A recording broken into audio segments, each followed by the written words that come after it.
So I put it in the middle, and he just like sniffed it, and he went away. That was it. That's the true story. What did I turn it into? Yeah, I He love that bothered joke. me for 2 weeks. I gave him a line. So I turned a 3-minute story into a 25-minute story. It was 80% fabricated. But that's what made it funny. Everybody knew I wasn't doing coke with my cat. But I knew eventually there'd be some motherfucker that would go, dog. That was the most uncomfortable position I've ever been in. And I would talk about getting paranoid with him, that we look out windows together. It's something that happened, and I took it to the next level of fabrication. But everybody knew, you know what I'm saying? When I told the hooker story, when I told the hooker story, that was the real story. The fabrications were exaggerations of what we were doing. Like when we had a fist fight in the car and we threw punches at each other for 10 minutes. That's a lie. That's a plain out lie. We probably threw 2 smacks at each other and everybody was yelling and screaming because everybody was nervous. A black chick in a car with a wigs swinging a fucking straight razor. That's never a good fucking look right there. You know what I'm saying? But do you view So, it as a lie? huh? Like that word, I don't view it as a lie. It's not a speech. It's a we're trying to make people laugh. A lie to me seems like very negative. Like we're doing something to. I don't know. I don't view it as a lie. I never told a joke that was completely fabricated. Like I was in the city one day trying to get some weed, and I was here. I was in New York City. I wasn't living here. I was passing through, and I Mm-hmm. landed at Port Authority, and I checked my bags at like one of those lockers, and I Mm-hmm. took the A train up to Harlem, and I went looking for weed, and I couldn't find it. And the next thing you know, I went to get the A train back, and when I went downstairs, I saw a crack hole. I was on the phone with Josh Wolf, and he'll tell you that the girl came up to me and she's like, "For $3 and a lighter, I'll suck your dick." And I'm like, "Josh, did you hear that?" I did a whole bit on that years later.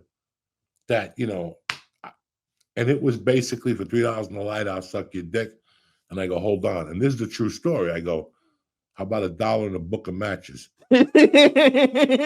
Go fuck yourself, you fat stinky motherfucker. And I'm like, "Fuck you, bitch." And she walked away and she came back and she goes, "Okay, $2." I mean, it was just something that it was. And at the end, what do you think? I'm gonna go into a fucking cave with it or sucking my dick? You're crazy for $2. Listen, it's like getting a fucking porterhouse steak for $2. You're eating somebody's fucking possum. You're Right. not eating no steak. You know what's a $2 blowjob at a train station gonna be like? Your dick's AIDS. gonna be purple until next fucking whatever Rosh Hashanah. You can't even go to grandma's to eat the fucking soup because your dick is purple. It's a $2 blowjob.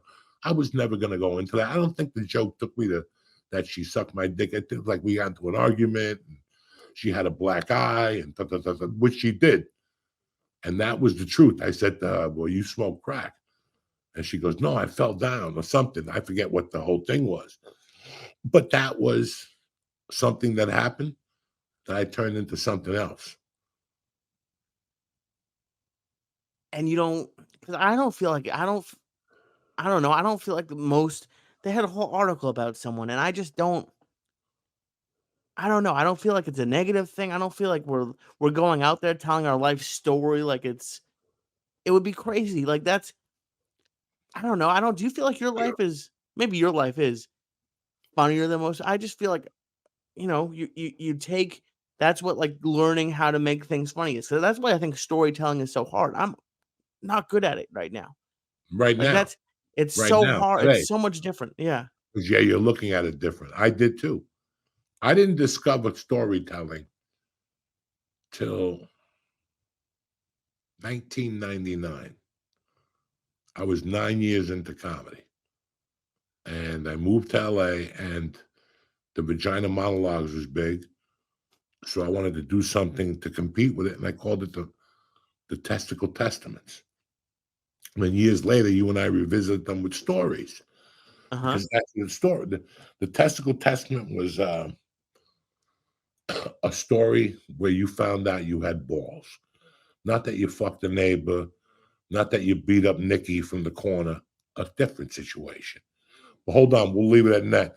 I got to give a word out to my sponsors this week before the fucking game starts. They get their action in. All right? Give me 2 minutes. I'll be right back. And now for a word from our sponsors. Anyway, we were talking about fucking telling the story, and that's all stand up is.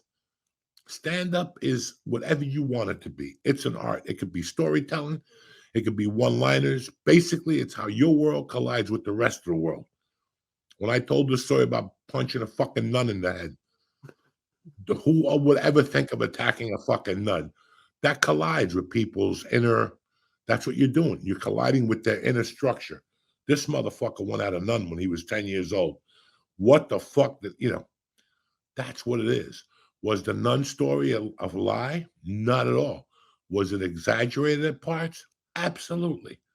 Absolutely. That's what makes it funny. And Right. if people don't understand that, who gives a fuck? That's what the problem is with stand up today. You got too many chiefs and not enough Indians. There's too many people laying claims on people's sets, and they're looking and who the fuck are you? You Right. never even lasted as a fucking stand up for a year.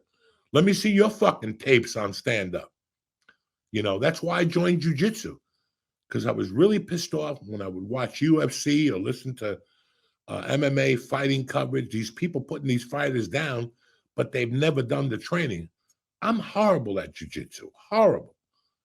But I go because so I understand what these guys go through. It's always people who want to put this shit down that don't go through that at some level. They don't know what it is to fucking sleep in a bus or, they can't understand. You got in a Trailways bus to do a free set 2 hours away. There's some people that'll never understand that. But they'll Right. dress up like a fucking pygmy and go to a Raider game and jump up and down like a fucking gugoots. So we all have our different fucking faults, Lee. Oh, absolutely. But that brings because you've always for years have equated stand up to like fighting. Like you can see parallels.